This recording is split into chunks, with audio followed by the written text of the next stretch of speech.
Hello everyone, कैसे हो आप लोग। Welcome to our channel Educate. आज के लेक्चर में हम रिफ्रैक्शन ऑफ लाइट का जो बचा हुआ पार्ट है उसके बारे में पढ़ेंगे।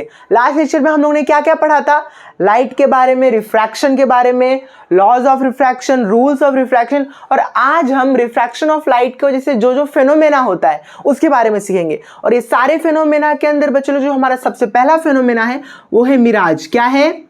मिराज। वैसे तो बच्चों लोग मिराज के बारे में ज़्यादा कुछ लिखा नहीं है हमारे टेक्स्ट बुक में, बट फिर भी अगर उसका एक बार भी मेंशन किया गया है तो हम लोग उसको सीरियसली लेते हैं, इग्नोर नहीं करते। आप लोग बच्चों लोग बचपन से आप लोग कार्टून वार्टून देखते हुए आ रहे हैं तो उसमें आप लोग ने मिराज का मेंशन कभी ना कभी तो सुना ही हुआ होगा। क्या होता है बच्चों लोग मिराज? तो मिराज एक टाइप का ऑप्टिकल इल्यूजन है। क्या है? एक टाइप का ऑप्टिकल इल्यूजन। ऑप्टिकल इल्यूजन बोले तो आंखों का धोखा, आंखों का धोखा, ऑप्टिकल इल्यूजन। अब क्या होता है बच्चों लोग मालूम है, आज हम लोग मिराज, ट्विंकलिंग ऑफ स्टार्स, ये सारे टॉपिक्स पढ़ेंगे। ये सारे टॉपिक्स के अंदर जो एक बात कॉमन होती है, एक प्रिंसिपल कॉमन होता है और वो बार बार रिपीट होगा, और वो होता है लाइट रे जब रेरर मीडियम से डेंसर मीडियम या डेंसर मीडियम से रेरर मीडियम जाता है तो उसका डायरेक्शन कैसे बदलता है। ये आपको याद है ना रूल्स के अंदर, जब कभी पहला रूल क्या था कि जब कभी भी लाइट रे रेरर मीडियम से डेंसर मीडियम में जाता है तो उसका डायरेक्शन जो होता है टूवर्ड्स बेंड हो जाता है नॉर्मल के, और जब वो डेंसर से रेरर में जाता है तो उसका डायरेक्शन अवे हो जाता है नॉर्मल से। अगर वो रूल आपको समझ में आया ना तो ये सब में आपको कुछ भी गड़बड़ नहीं होगा। तो चलो बच्चों लोग मिराज से शुरू करते हैं। क्या है ये? एक ऑप्टिकल इल्यूजन। क्या होता है बच्चों लोग मालूम? रेगिस्तान में गरम गरम जगहों पे धूप की वजह से, गर्मी की वजह से हम लोग को एक वहम होता है कि जमीन पर पानी है, हमारे सामने पानी है, पर वहां पर पानी नहीं होता। इसको हम लोग ओरली बता रहे हैं, साइंस की भाषा में हम लोग समझते हैं।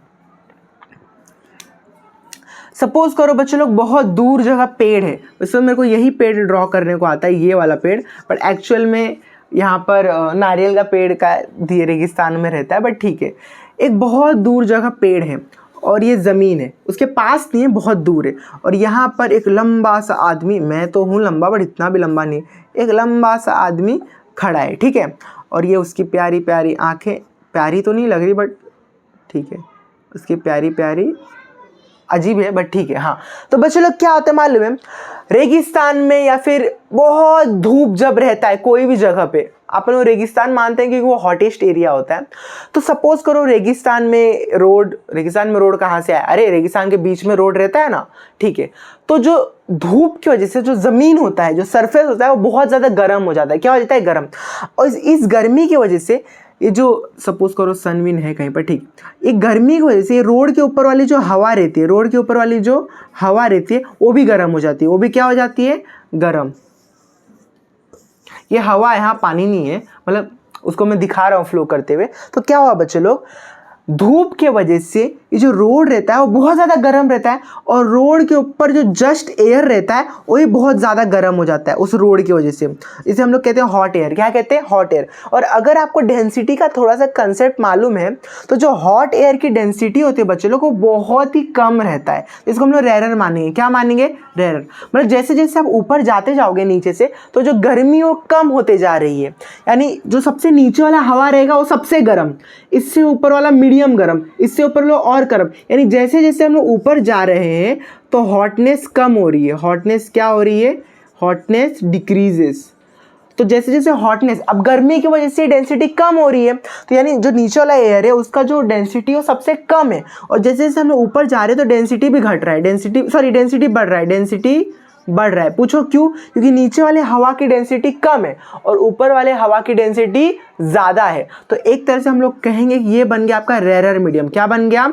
Rarer medium. रेरर मीडियम किसे कहते हैं बच्चे लोग? हम लोग जिसकी डेंसिटी कम रहती है एज कंपेयर टू ऊपर वाले एयर की, जो कि ठंडी हवा है। ठंडी मतलब एकदम फ्रीजिंग हवा नहीं है, बट इसके कंपेयरिंग में तो ठंडी हवा है। आपने वो देखा है आयरन मैन की फर्स्ट मूवी के अंदर ही, जब वो सूट बनाता है और पहली बार चेक करने जाता है तो एकदम ऊपर उड़ता है। देखो उड़ते उड़ते उड़ते वो जब बहुत ऊपर चले जाता है, बहुत स्पेस में नहीं गया, हमारे अर्थ के एटमॉस्फेयर में रहता है, पर उसको इतनी ठंडी होती है कि ऊपर की हवा ठंडी होती है। उस ठंडी हवा की वजह से उसका जो सूट होता है वो पूरी तरीके से फ्रीज हो जाता है और वो गिर जाता है नीचे, ठीक है। तो वही एक रेफरेंस दिया मैंने आपको। तो ये है डेंसर मीडियम। ये क्या है? Denser medium as compare to rarer medium, as compare to नीचे वाली हवा। यह ठंडी हवा थी, गर्म हवा थी। गर्म हवा हुई आपकी रेरर मीडियम, और ये हवा हुई आपकी डेंसर मीडियम। आया आपको समझ में? ठीक है। तो अब क्या होता है बच्चे लोग मालूम है, सपोज करो सूरज की रोशनी आई, सूरज की रोशनी आई, तो बच्चे लोग जब सूरज की रोशनी आती है ना, जब सूरज की रोशनी सपोज करो उस पेड़ के ऊपर पड़ी, उस पेड़ के ऊपर पड़ी, तो सूरज की रोशनी पहले तो स्पेस में से हमारे एटमॉस्फेयर में एंटर की, तो वो रेयर मीडियम से डेंसर मीडियम में आई। पर जब वो हमारे एटमॉस्फेयर में ट्रैवल कर रही है, तो जैसे जैसे वो नीचे जा रहा है तो वो डेंसर मीडियम से रेयर मीडियम में जा रहा है बार बार। और हम लोग ने सीखा है कि जब लाइट रे डेंसर मीडियम से रेयर मीडियम में जाता है, जब लाइट रे डेंसर मीडियम से रेयर मीडियम में जाता है, उसका डायरेक्शन बदल जाता है, वो टूवर्ड्स के अवे चले जाता है, टूवर्ड्स के अवे, यानी उसका डायरेक्शन बदलता गया। तो यही डायरेक्शन बदलते बदलते वो पेड़ के पास पहुंचता है, और पेड़ से बच्चे लोग जब उसको टकराता है तो पेड़ से उसका डायरेक्शन और बदलता है। मैं क्या कह रहा हूँ, लाइट रे आया, वो कहीं से आ रहा है, उसका डायरेक्शन बदल बदल के आ रहा है, बदल बदल के आ रहा है, और पेड़ को टकराया, और पेड़ को टकराने के बाद रिफ्लेक्ट करने के बाद उसका डायरेक्शन और बदलता है। अब पेड़ की परछाई तो बननी चाहिए थी यहाँ, बट उसका जो ये जो टकराया हुआ लाइट रे है वो रेयर से रेयर से डेंसर जाके बहुत दूर जाके कहीं पर ज़मीन पे जाके इस पर्सन के आंखों में जाती है। अब बच्चों लोग, हम इंसानों का, मैंने आपको बता दूं एक बात, हम इंसान टेढ़ी लाइट को देख नहीं सकते। हमारी आंखों में जहां से लाइट आएगा हमें लगेगा वो ऑब्जेक्ट वहां पर है। आपको आया समझ में? नहीं आया? मैं बताता हूँ। सपोज करो बच्चों लोग कि ना यहाँ नीचे मैंने एक टॉर्च रखा हुआ है, ठीक है, मतलब हाँ, वो टॉर्च की लाइट किसी तरीके से, तो टॉर्च ऐसे नीचे रखा है, पर उसकी टॉर्च की लाइट ना ऐसे ऐसे ऐसे आके कैसे करके ऐसी बेंड हो गई, तो मेरी आंखों में ऐसा आ रहा है, टॉर्च की लाइट मेरी आंखों में ऐसा आ रहा है। अब लाइट कहाँ से आ रही है? नीचे से, पर मेरा दिमाग को, ब्रेन को लगेगा कि वो लाइट यहाँ से आ रहा है। कहाँ से आ रहा है? यहाँ एकदम सामने से 90 डिग्री परपेंडिकुलर। यानी हमारे ब्रेन को टेढ़ी लाइट नहीं दिखती, हमारे ब्रेन को लाइट जहाँ से आ रहा है हमारा ब्रेन वही इमेजिन करता है कि वो ऑब्जेक्ट वहीं पर है। तो ऐसा ही इसका एक इन्वर्टेड इमेज, ये पेड़ का जो इन्वर्टेड इमेज होता है वो ज़मीन पे बनता है, और हमारे दिमाग को, हमारे आँखों को जाके वो ज़मीन पे दिखाई देता है नीचे। और आसमान, बादल का भी एक परछाई रहता है, तो वो हमें धोखा हो जाता है कि नीचे पानी और पेड़ है। इसी को बोलते हैं मिराज। क्या बोलते हैं? मिराज। आई होप आपको समझ में आया हो। और हमारे नेक्स्ट टॉपिक पे हम लोग बढ़ते हैं, जो कि है ट्विंकलिंग ऑफ स्टार्स। क्या है? Twinkling of stars. वैसे तो सेम कंसेप्ट है, आई मीन वही लाइट रे का डेंसर से रेयर वाला गेम है, बट समझते हैं।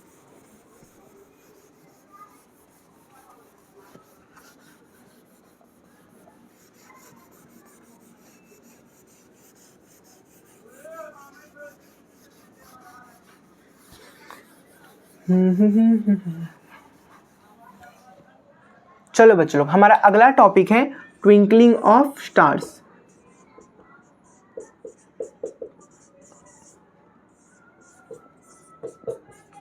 ट्विंकलिंग ऑफ स्टार्स, तारे चमकते हुए बच्चों लोग देखा ही रहेगा। आपने नहीं देखा है तो अभी अपने घर के बाहर, अगर रात का टाइम है तो अब यहाँ तो रात का टाइम है, अपने घर के बाहर निकलिए और आसमान में देखिए। वैसे तो मैं मुंबई में रहता हूँ, तो यहाँ पर तो पॉल्यूशन की वजह से आसमान उतना साफ नहीं दिखता। अगर आप किसी ऐसी जगह पे रहते हो जहाँ पर ज़्यादा पोल्यूशन नहीं है, आसमान साफ दिखता है, तो ज़रा देखो आसमान में तारे चमकते हुए दिख रहे हैं कि नहीं। उसी का साइंस का बच्चे लोग आज हम लोग कंसेप्ट सीखेंगे। तो क्या होता है बच्चे लोग, वही रेयर से डेंसर वाला कहानी है, बताता हूँ मैं आपको। सपोज करो ये अर्थ है, यहाँ पर कोई पर्सन है अपनी आंखें लिए हुए, और यहाँ पर एक स्टार प्रेजेंट है। क्या आपको ये बात तो पता ही रहेगा कि स्टार बहुत दूर रहता है, तो एक स्टार प्रेजेंट है, ठीक है। अब ये स्टार के लिए, और ये अर्थ का एटमॉस्फेयर है, ठीक है, ये अर्थ का एटमॉस्फेयर, ऐसा कोई हम लाइन तो से बता नहीं सकते, बट ठीक है, अर्थ का एटमॉस्फेयर है। तो बच्चों लोग ये स्टार की लाइट आई। अब आपको पता है कि जो स्पेस रहता है वहाँ पर तो कोई एयर नहीं है, वैक्यूम उसे कहते हैं, तो वो रेयर मीडियम हुआ। क्या हुआ? Rare medium. और जो एटमॉस्फेयर होता है वो डेंसर रहता है। क्या रहता है? डेंसर। तो स्टार की जो लाइट होती है बच्चे लोग, वो रेयर मीडियम से डेंसर मीडियम में जा रही है, तो उसका डायरेक्शन बदलता है। अरे कहाँ चला गया? अच्छा ठीक है, सपोज करो यहीं पर है, ठीक है, तो उसका डायरेक्शन बदलता है बच्चों। डायरेक्शन बदल के, कितना खराब डायग्राम बनाता हूँ मैं, ठीक है, डायरेक्शन बदल के बच्चे लोग हमारी आंखों में आया। पर मैंने आपको भी एक बात बताया था कि हम इंसान टेढ़ी लाइट को नहीं देख सकते, हमारी आंखों में लाइट जहाँ से आएगी हमें वैसा ही लगेगा। तो अभी तो लाइट टेढ़े होके आया, बट हमारा ब्रेन इमेजिन करेगा कि वो स्टार यहाँ है। कहाँ है? यहाँ। बट एक्चुअल में स्टार कहाँ है? यहाँ पर हमारे दिमाग को लगता है कि वो स्टार यहाँ है। तो इसको बोलते हैं रियल पोजीशन, जो स्टार की रियल पोजीशन है। और ये रहती है झूठ मूठ की इमेजिन वाली पोजीशन, इसको बोलते हैं एपरेंट। क्या बोलते हैं? Apparent position. तो आपको डाउट आएगा, अच्छा ठीक है ना, तो अभी भी तो एक ही स्टार हुआ, हमें एक ही स्टार दिखना चाहिए। दो नहीं दिखता, ठीक है। तो ट्विंकल क्यों हो रहा है? ट्विंकल का रीज़न क्या है? ट्विंकल का रीज़न ये है बच्चे लोग कि स्टार और हमारे बीच में तक लाइट आते हुए उसका रास्ता बार बार बदल रहा है। उसका रास्ता क्या है? वो किससे गुजर रहा है? हवा से। हवा क्या कांस्टेंट रहता है? हवा हिलता डुलता नहीं है। हवा तो एकदम हिलता डुलता रहता है। हवा के मॉलिक्यूल्स हिलते डुलते रहते हैं, हमेशा मोशन में रहते हैं, वो भी रैंडम मोशन। तो उस हवा के मोशन की वजह से, टेम्परेचर की वजह से, बहुत सारे कारणों की वजह से वो बेचारे स्टार का रास्ता हिलता डुलता रहता है। अब आप ही मेरे को एक बात बताओ, मैं हाथ में टॉर्च लेके बहुत दूर जाके खड़े हो जाऊं और उस टॉर्च को धीरे धीरे ऐसा मूव करूं, ऐसा ऐसा ऐसा ऐसा ऐसा ऐसा, क्या वो आपको चमकता हुआ नहीं दिखेगा? बिल्कुल दिखेगा। तो यही था आपका कंसेप्ट बच्चे लोग, ट्विंकलिंग ऑफ स्टार्स, ठीक है। और उसमें खास बात ये आता है, तो प्लैनेट्स क्यों नहीं ट्विंकल करते? उसके पीछे का रीजन ये है बच्चे लोग, पहला, स्टार बहुत दूर है और स्टार के पास खुद की लाइट है। स्टार्स आर सेल्फ लुमिनस, पर प्लैनेट्स के पास खुद की लाइट होती नहीं है, और अगर कुछ पॉइंट्स में होती भी है तो उनका जो एवरेज रहता है वो बहुत कम आता है, ना के बराबर, और वो हमसे बहुत पास है एज कंपेयर टू स्टार। ये चमकने वाले कंसेप्ट को ले, लाइक जितना स्टार के वाला वो बहुत दूर है, वही रीजन है, ठीक है बच्चे लोग। तो यही था आपका कंसेप्ट, ट्विंकलिंग ऑफ स्टार्स और प्लैनेट्स क्यों नहीं ट्विंकल करते, ठीक है। और ना वो होलिका फायर वाला भी है, कभी अब हवा हिलने वाली बात आपको समझ में नहीं आई रही ना, तो एक बात बताओ, कभी आग जलाए हो? आग जलाने के बाद आग के जस्ट ऊपर जो एयर रहता है उसको देखना, वो आपको हिलते हुए दिखेगा। क्यों? क्योंकि अभी वो आग की जो रोशनी है वो हिलते डुलते हवा से होकर हमारी आंखों में आ रही है, तो हमें पता चलता है कि हवा हिलते हुए। ऐसे गर्मी के मौसम जब बहुत गर्मी रहता है तो देखो हवा एकदम हिलते हुए दिखता है। अब मूवीज में भी इसको दिखाया, वो कौन सा डिस्कवरी या नेशनल ज्योग्राफी वाला चैनल खोलोगे ना, एकदम कोई डेजर्ट विजर्ट वाला देखना, कैमरा में भी दिखता है, आई मीन कैमरा से रिकॉर्ड हो रहा है ना, हवा हिलते हुए दिखाई देगा। कभी गर्मी में एकदम कार का जो रूफ रहेगा उसके ऊपर देखना, हवा हिलते हुए दिखेगा। मतलब सब टेम्परेचर डिपेंडेंट रहता है, बहुत सारे कारण रहते हैं। अब बच्चों हम लोग करते हैं, हमारा अगला कंसेप्ट है एडवांस सनराइज और डिलेड सनसेट।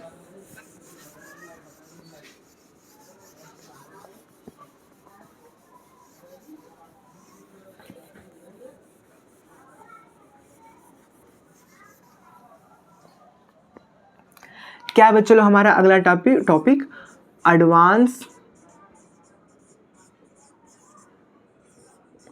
सनराइज। क्या आपको पता है एंड डिलेड कि हम सूरज को उगने के 2 मिनट पहले ही देख सकते हैं, यानी सनराइज हुआ ही नहीं उसके पहले हमें सन दिख जाता है। हाँ सच्ची। और सूरज डूबने के बाद तक भी हमें 2 मिनट तक दिखता रहता है। एक्चुअल में कंसेप्ट क्या है बच्चे लोग मालूम है? फिर से मैं अर्थ ड्रॉ कर दूं, एक इमेजिनरी लाइन है, उसको हम लोग बोलते हैं हॉरिजॉन। क्या बोलते हैं बच्चे लोग? हॉरिजॉन। इसको बोलते हैं हम लोग हॉरिजॉन।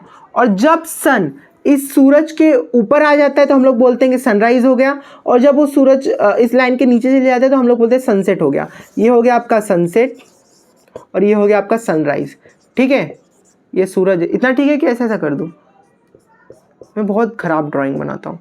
आई होप एक्सप्रेशन से आपको कुछ तो मदद हो रहा होगा, ठीक है। तो ये हो गया आपका सनराइज और ये हो गया आपका सनसेट। क्या कहा मैंने? अर्थ के ऊपर एक इमेजिनरी लाइन है, जब सन उसके ऊपर चले जाते हैं तो हम लोग बोलते हैं कि सनराइज हो गया, और जब सन उसके नीचे चले जाते हैं तो हम लोग बोलते हैं सनसेट हो गया। तो क्या होता है बच्चों लोग, यहाँ पर सपोज करो मैं हूँ या कोई भी हो, मेरे को पता नहीं, हाँ, तो जब सपोज करो सनराइज होने वाला है तो अभी तक हुआ नहीं है, ये हॉरिजॉन के नीचे ही है, पर जो सूरज की रोशनी है ना वो रेयर मीडियम से डेंसर मीडियम में जाके डायरेक्शन बदल के कैसे तरीके से हमारी आंखों में पहुंच जाती है, और हमारी आंखें टेढ़ी लाइट सेंस नहीं कर सकती। हमें तो सीधा लगता है सन की लाइट आई यहाँ से, पर हमें लगेगा कि सन है यहाँ पर। कहाँ पर है? इतना भी गैप नहीं रहता, 2 ही मिनट का फर्क है, पर हमें लगता है कि सन यहाँ पर है। अब इतना सन हो गया, ठीक है, सन है कहाँ? यहाँ, बट हमें क्या लग रहा है कहाँ? यहाँ। यानी हमें लगता है कि सनराइज हो गया, पर क्या सूरज अभी ऊपर आया है? नहीं। ऐसा ही सनसेट होने के टाइम पे होता है, सूरज हॉरिजॉन के नीचे चला गया, सनसेट हो गया, पर उसकी रोशनी हमारी आंखों में अभी तक आ रही है, तो हमें लगता है कि सूरज ऊपर ही है। ज़्यादा नहीं, 2 मिनट का फर्क होता है। लाइक सूरज उगने के 2 मिनट पहले दिख जाता है और सूरज डूबने के बाद के भी 2 मिनट तक दिखता रहता है। इसी को बोलते हैं बच्चों एडवांस सनराइज और डिलेड सनसेट। क्या हुआ यहाँ पर आपने देखा, सूरज की रोशनी हॉरिजॉन के ऊपर पूरे सूरज के आने से पहले उसकी रोशनी हमारे तक पहुंच जा रही थी, तो हमें लग रहा था कि सूरज भी हॉरिजॉन के ऊपर आ गया। इजी कंसेप्ट था बच्चे लोग, ठीक है। अब हम लोग अगला टॉपिक करते हैं जो कि है डिस्पर्जन ऑफ लाइट। बहुत इजी सा टॉपिक है। I mean the process of separation of light into its 7 component colours is known as dispersion of light. अच्छा बच्चे लोग, आपको सर्कल मालूम है? ठीक है। आपको स्पीयर मालूम है क्या होता है? स्पीयर सर्कल का जो 3D शेप रहता है उसको हम लोग स्पीयर कहते हैं। आपको स्क्वायर मालूम है? ठीक है। आपको क्यूब मालूम है? स्क्वायर का जो 3D स्ट्रक्चर होता है उसको हम लोग क्यूब बोलते हैं। आपको रेक्टेंगल मालूम है? ठीक है, मालूम है। आपको क्यूबॉइड मालूम है? रेक्टेंगल का जो 3D शेप होता है उसको हम लोग क्यूबॉइड बोलते हैं। आपको ट्रायंगल मालूम है? ट्रायंगल का जो 3D स्ट्रक्चर होता है उसको हम लोग पिरामिड बोलते हैं या फिर उसको प्रिज्म बोलेंगे। क्या बोलेंगे? प्रिज्म। ये है आपका ट्रायंगल। जब मैं इसका 3D स्ट्रक्चर बना दूँ, मेरे को आता नहीं है 3D स्ट्रक्चर बना, ऐसा करके कुछ तो बन जाएगा आपका प्रिज्म। लाइक 3 डायमेंशन रहता है, इतना बड़ा नहीं रहता, पर मैं आपको भी बोर्ड पे एक ही तरीके से दिखा सकता हूँ। ठीक है, वो ऐसा रहता है, लेकिन ठीक है ये मैं आपको ऐसे ही दिखा सकता हूँ। ये है प्रिज्म बच्चे लोग। क्या है? प्रिज्म। बच्चे लोग लाइट ना जब कभी भी मीडियम चेंज करता है, अब मीडियम कैसा चेंज कर रहा है? प्रिज्म बेस्ट है। वैसे तो हमारा जो 5 रुपये वाला स्केल होता है 15 सेंटीमीटर वाला, उसमें भी ये हम लोग कर सकते हैं ऑब्जर्व, बट एकदम बेस्ट ऑब्जर्व कर रहे हैं तो उसके लिए प्रिज्म है। तो कोई प्रिज्म जैसा कोई ट्रांसपेरेंट ऑब्जेक्ट से जब बच्चे लोग लाइट पास करता है तो वो अपने 7 कलर्स में बढ़ जाता है, अपने 7 कलर्स में बढ़ जाता है। ये है आपकी वाइट लाइट। क्या है? White light. बचपन से सुना ही रहेगा। ये बढ़ जाएगा अपने 7 कलर्स में, उसको हम लोग बोलते हैं विबग्योर। क्या बोलते हैं? VIBGYOR. VIBGYOR. Violet, indigo, blue, green, yellow, orange, red. ये आपको बात समझ में नहीं आया तो रुको मैं बताता हूँ। सपोज करो बच्चों लोग, हम ना 2 फ्रेंड्स हैं, मैं और सचिन सर आपके जो आपको मैथ सिखाते हैं। हम दोनों कि पास एक खास बात है कि जब हम ज़मीन पे दौड़ते हैं ना, हवा के प्रेजेंस में जब हम ज़मीन पे दौड़ते हैं तो हमारी स्पीड सेम है, हम सेम स्पीड से दौड़ते हैं। पर जब बच्चे लोग हम दोनों पानी में दौड़ते हैं, मीडियम चेंज हो गया, ज़मीन और हवा में दौड़ रहे थे, हम लोग पानी में दौड़ रहे हैं। जब पानी में दौड़ रहे हैं तो सचिन मुझसे फास्ट भागता है, तो हम दोनों की स्पीड बदल जाती है। तो मतलब मैं क्या कह रहा हूँ, जब हम लोग, थोड़ा अजीब है, जब हम दोनों ज़मीन पर दौड़ेंगे तो एकदम साथ साथ दौड़ेंगे, हम दोनों को आप डिफरेंस कर ही नहीं पाओगे, एकदम सेम स्पीड से दौड़ेंगे। पर जब पानी में दौड़ेंगे तो सचिन आगे निकल जाएगा और मैं पीछे हो जाऊंगी, हम दोनों अलग हो जाएंगे। वैसा ही लाइट के साथ होता है। वाइट लाइट जब वैक्यूम में या फिर एयर में ट्रैवल करता है तो वो साथ में ट्रैवल करता है, पर जैसे ही किसी मीडियम में एंटर करता है तो देखते हैं कि रेड कलर की स्पीड सबसे ज़्यादा, ऑरेंज की उससे कम, येलो की उसके कम, ग्रीन की उससे कम, मतलब सबसे स्पीड कम। यानी 7 कलर्स की अलग अलग स्पीड होती है और अलग अलग स्पीड में होने की वजह से ये 7 कलर्स बढ़ जाते हैं। आया आपको समझ में? अब वो वेवलेंथ वो सब कंसेप्ट रुका बताता हूँ। लाइट रे क्या है? Electromagnetic wave. मालूम रहेगा आपको, वेव को हम लोग ऐसे ट्रैवल करते हैं। जो ये वाला पार्ट रहता है इसको हम लोग बोलते हैं क्रेस्ट, जो ये वाला पार्ट रहता है इसको हम लोग बोलते हैं ट्रफ। एक बार ऊपर गया एक बार नीचे आया, इसको बोलते हैं वन ऑसिलेशन। क्या बोलते हैं? One oscillation. यहाँ से लेकर यहाँ तक की जो दूरी होती है उसको हम लोग बोलते हैं वेवलेंथ, इसको हम लोग लैम्बडा से डिनोट करते हैं। और ये जो वन ऑसिलेशन, 1 सेकेंड में कितना ऑसिलेशन हो रहा है, 1 सेकेंड में कितना ऑसिलेशन हो रहा है, उसको बोलते हैं हम लोग बच्चे लोग फ्रीक्वेंसी। क्या बोलते हैं? फ्रीक्वेंसी। अब जरूरी है कि 1 सेकंड के अंदर एक ही ऑसिलेशन चक्कर करेगा नहीं, 1 सेकंड में 10 चक्कर भी कर सकता है, तो 1/10 और उसकी यूनिट होती है हर्ट्ज। तो ना ये लाइट जो कलर्स है ना उनकी अलग अलग वेवलेंथ और अलग अलग फ्रीक्वेंसी है।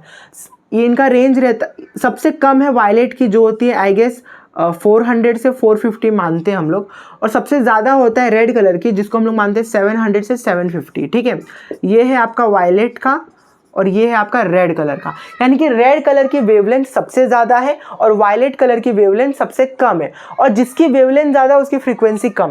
यानी रेड कलर की वेवलेंथ ज़्यादा है तो इसकी फ्रीक्वेंसी सबसे कम है, और वायलेट कलर की जो वेवलेंथ है वो कम है और इसकी फ्रीक्वेंसी सबसे ज़्यादा है। आई होप आपको समझ में आया रहेगा। तो आप सोच रहे होगे कि वेवलेंथ और फ्रीक्वेंसी से क्या रखा है, क्यों बता रहे हो, तो मैं आपको बताता हूँ। आपको पता है कि स्काई ब्लू क्यों है? अच्छा ठीक है, ब्लू है तो है, जब सूरज डूबता है तो हमें ऑरेंज कलर का क्यों दिखता है? पूरा आसमान नहीं दिखता, बट ऑरेंज या रेड कलर का दिखता है जब सूरज उगता है या सूरज डूबता है। क्यों होता है? कभी आपने सोचा है? वैसे तो बड़ा इजी आंसर है, बट उतना मेरे को बताने का बता ही देता हूँ, बट मैं शॉर्ट में बताऊँगा, ठीक है, ज़्यादा डिटेल में नहीं बताऊँगा। तो स्काई हमें ब्लू कलर का क्यों दिखता है बच्चे लोग? इसके पीछे बहुत सारे प्रिंसिपल्स है, स्कैटरिंग ऑफ लाइट, बहुत कुछ। हमारे एयर में जो मॉलिक्यूल्स होते हैं ना, वो जो वाइट लाइट है उसको स्कैटर कर देती है, फैला देती है। कितने कलर्स में? 7 कलर्स में। तो आप लोग बोलोगे 7 कलर्स में हमें 7 कलर्स का आसमान दिखना चाहिए, हमें ब्लू कलर ही क्यों दिखता है? तो बच्चे लोग उसके पीछे का रीज़न ये है कि ना हमारे आँखों को जो सेंसिटिव होता है ना सबसे ज़्यादा कलर, वो रहता है ब्लू कलर। और आसमान में जो एयर मॉलिक्यूल्स है सबसे ज़्यादा स्कैटर करते हैं जिसकी वेवलेंथ कम रहेगी। तो आप लोग बोलोगे तब तो सबसे कम वेवलेंथ वायलेट कलर की है, तो हमें आसमान वायलेट कलर का दिखना चाहिए, जैसे वो थैनोस के ग्रह पे सब पर्पल पर्पल रहता है ना, वैसे पर्पल कलर का आसमान दिखना चाहिए। हमें तो ब्लू कलर का दिख रहा है। हमें ब्लू कलर का इसलिए दिख रहा है क्योंकि हमारी जो आंखें हैं वो ब्लू कलर के लिए सबसे ज़्यादा सेंसिटिव है। वायलेट कलर इतना कमज़ोर होता है, उसकी फ्रीक्वेंसी ज़्यादा होती है, वेवलेंथ इतनी कम होती है कि हमारी आंखें उसे पढ़ ही नहीं पाती। हमारी आंखें सबसे ज़्यादा सेंसिटिव ब्लू कलर की, जो 3rd नंबर पे आता है। और रेड कलर का तो मैंने आपको बताया ही है, उसका वेवलेंथ ज़्यादा है तो ज़्यादा फैल नहीं पाता, स्कैटर नहीं हो पाता। अब इसके पीछे एक अब इसी से रिलेटेड है कि जब सूरज डूबता है तो उस टाइम हमें ऑरेंज या रेड कलर क्यों दिखता? क्योंकि बच्चे लोग जब सूरज डूब रहा होता है तब सूरज हमसे सबसे ज़्यादा दूर है, बहुत दूर रहता है सूरज हमसे, ठीक है। तो उतना दूर में जब जो सूरज की रोशनी होती है वो उसके 7 कलर में आसमान उसको स्कैटर कर देता है। बट जो वायलेट, इंडिगो, ब्लू, ग्रीन ये सब कलर्स होते हैं, ये सूरज तो हमसे दूर है तो सूरज जहाँ पर है ना वहीं पर वो फैल के ख़त्म हो जाता है। पर रेड कलर को तो वहाँ आसमान स्कैटर नहीं कर पा रहा, तो रेड कलर उतने दूर से दूर तक हमारे तक पहुँच पाती है। रेड कलर ही वो कलर है बच्चे लोग, रेड लाइट, जो बहुत दूर तक ट्रैवल कर सकती है क्योंकि हवा के मॉलिक्यूल्स उसको फैला नहीं पाते, उसको तोड़ फोड़ नहीं कर पाते। ये सारे कलर्स आसमान में वहीं पर स्कैटर हो जाते हैं, पर रेड कलर स्कैटर होता नहीं, इसलिए रेड कलर उतने दूर तक हमारी आंखों से ट्रैवल कर पाता है। इसलिए हमें सूरज डूबते या उगते समय ऑरेंज या रेड कलर का दिखता है। क्यों? क्योंकि सूरज उस टाइम पे हमसे बहुत ज़्यादा दूर है, बाकी सारे कलर स्कैटर होकर खत्म हो जा रहे हैं, पर रेड कलर हमारी आंखों तक ट्रैवल कर पा रहा है। यही रीज़न है बच्चे लोग कि बड़ी बड़ी बिल्डिंग्स और बड़ी बड़ी टावर्स के ऊपर रेड लाइट का इस्तेमाल किया जाता है। क्यों? क्योंकि रेड लाइट बहुत दूर तक दिखाई देता है। आई होप आपको समझ में आया होगा। अब हम बढ़ते हैं हमारे नेक्स्ट कंसेप्ट के ऊपर है, जो कि है आपका टोटल इंटरनल रिफ्लेक्शन।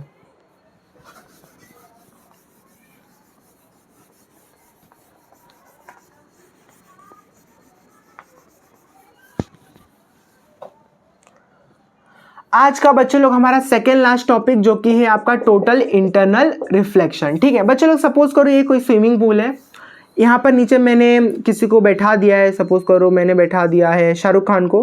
बहुत ख़राब बनाया मैंने शाहरुख खान, और शाहरुख खान के हाथ में मैंने एक टॉर्च लगा दिया, ठीक। और हम लोग यहाँ बाहर बैठ के ऑब्जर्व कर रहे हैं और बोला कि शाहरुख सर टॉर्च चालू करो, तो शाहरुख सर ने टॉर्च चालू किया और टॉर्च की लाइट स्विमिंग पूल के अंदर। शाहरुख सर ने कुछ मास्क लगा लिया है तो उसकी वजह से मरेंगे नहीं, बट ठीक है। तो यहाँ से टॉर्च की लाइट आई, अब आई बच्चे लोग, तो क्या होता है मालूम है?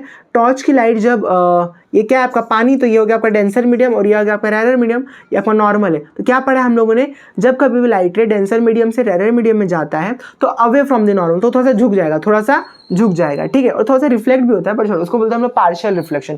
थोड़ा सा लाइट रिफ्लेक्ट होकर भी अंदर आएगा, कभी भी थोड़ा सा वर्ड इस्तेमाल होता है उसको हम लोग पार्शियल इस्तेमाल करते हैं, ठीक है। अब हम लोग बोला कि शाहरुख सर थोड़ा सा ना ये टॉर्च को झुका दो, तो टॉर्च को उन्होंने झुका दिया तो लाइट रे और झुक के आई, तो इस बार और झुक जाएगी, और झुक गई। सर और झुका दो, तो इतना झुकाने के बाद बच्चे लोग एक टाइम आया जब ना वो सरफेस से इक्वल हो गई, कुछ भी रिफ्रैक्शन नहीं हुआ। यहाँ पर रिफ्रैक्शन हुआ था, हाँ। यहाँ रिफ्रैक्शन हुआ था, हाँ।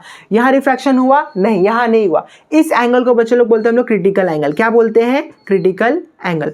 क्रिटिकल एंगल वो एंगल होता है जब जो लाइट रे होती है वो 90 डिग्री पे आ जाती है, किससे? सरफेस से। क्या होता है क्रिटिकल एंगल? क्रिटिकल एंगल वो होता है जब लाइट रे 90 डिग्री पे आ जाती है सरफेस से, और जब क्रिटिकल एंगल से आप ज़्यादा पे लाइट को झुकाओगे तो कुछ भी रिफ्रैक्शन होगा ही नहीं, पूरा का पूरा टोटल इंटरनल रिफ्लेक्शन होगा, यानी कुछ भी लाइट ऊपर नहीं जा रही है। उससे तो यहाँ पर भी ऊपर नहीं जा रही थी, बट वहाँ क्रिटिकल एंगल बोलते हैं। इसको बोलते हैं हम लोग टोटल इंटरनल रिफ्लेक्शन, यानी कि सारी की सारी लाइट वापस पानी के अंदर चली गई। आई होप आपको समझ में आया होगा। फिर से समझ लो क्या होता है टोटल इंटरनल रिफ्लेक्शन। जब लाइट रे डेंसर मीडियम को, पानी को क्रॉस ही नहीं कर पा रहा है, वो पूरा का पूरा टकरा के वापस आ रहा है। मैंने कंसेप्ट बताया आपको, जब डेंसर मीडियम से रेयर मीडियम में जा रहा था वो थोड़ा सा झुक जा रहा था, झुकते इतना झुका कि वो 90 डिग्री बन गया, उसको बोलते हैं हम लोग क्रिटिकल एंगल। तो क्रिटिकल एंगल से ज़्यादा जब वो झुका तो वो पूरा का पूरा टोटल इंटरनल रिफ्लेक्शन हो गया, ठीक है बच्चे लोग। अब बढ़ते हमारे आज के लास्ट टॉपिक पे, जो कि है रेनबो फॉर्मेशन। क्या है? Rainbow formation. कभी देखा है आप लोग ने रियल रेनबो? मैं 2-3 बार देखा हूँ, बट बताया ना आपको मुंबई में कहाँ उतना नसीब, मतलब देखा है, बट ठीक है। Last topic rainbow formation. कब होता है रेनबो? ऑब्जर्व किया रहेगा आपने, जब बारिश के मौसम में ही दिखता है, क्योंकि बारिश के मौसम में ही मोस्टली हमारे हवा में पानी रहता है। लाइक बारिश के बाद जो हवा के अंदर बच्चे लोग एयर के अंदर जो वाटर मॉलिक्यूल्स प्रेजेंट रहते हैं वो एज अ प्रिज्म एक्ट करते हैं, ठीक है। वो भी ट्रांसपेरेंट तो है, बट कभी भी वो एक वाटर मॉलिक्यूल से नहीं होगा, बहुत सारे पानी के बूंदे रहेंगे, उसके बाद ये गेम होता है। क्या होता है, सपोज करो मैं यहाँ पर एक बूंद बना देता हूँ, पता नहीं बूंद जैसा लग रहा है कि नहीं, बट ठीक है, एक बूंद मैंने यहाँ पर बच्चे लोग बना दिया। तो ये रेनबो फॉर्मेशन बहुत सारे फिनोमेना से जुड़ के बना है, like refraction, total internal reflection, sorry dispersion, ये तीन refraction, dispersion, total internal reflection, ठीक है। लाइट रे आया, रिफ्रैक्ट हुआ, एक मीडियम से दूसरे मीडियम में जा रहा है, रिफ्रैक्शन मतलब डायरेक्शन उसका बदला, 7 कलर में बढ़ गया, डिस्पर्जन। अब वो 7 कलर ऐसे एंगल पे, अब आप लोग बोलोगे तब तो बारिश हमेशा होता रहता है, हमें रेनबो हमेशा दिखना चाहिए। हाँ, ये तभी होता है जब नेचुरली ये 7 के, मैंने ज़्यादा 3 6 7, जब ये 7 के 7 कलर क्रिटिकल एंगल से ज़्यादा पे टकराए, तो क्रिटिकल एंगल से जब ये ज़्यादा पे टकराएंगे तो टोटल इंटरनल रिफ्लेक्शन हो जाएगा, तब जाके आपको रेनबो दिखेगा। समझ में आया आपको? वरना रेनबो तो हमें हमेशा दिखना चाहिए। समझ में आया मैं क्या बोला आपको? लाइट रे आया, बूंद के अंदर गया, रिफ्रैक्शन हुआ, डिस्पर्जन हुआ, अब वो टोटल इंटरनल रिफ्लेक्शन होना ज़रूरी है, यानी वो 7 के 7 कलर्स ऐसे एंगल पे टकराना चाहिए जो एंगल 90 डिग्री से ज़्यादा हो। समझ में आया आपको? उसको हम लोग बोलते हैं क्रिटिकल एंगल। क्या बोलते हैं? और उस कंडीशन में आपको रेनबो बन के दिख जाएगा। तो यही था बच्चे लोग आपका चैप्टर रिफ्रैक्शन ऑफ लाइट, हम लोग ने आज खत्म किया। आई होप आपको लेक्चर अच्छे से समझ में आया होगा। तो नेक्स्ट चैप्टर आपका 10th का लेंसेज से देखते हैं कब स्टार्ट होगा। आई होप हेल्प हो रही है आपको। चलो लाइक कीजिए, सब्सक्राइब कीजिए, बाय।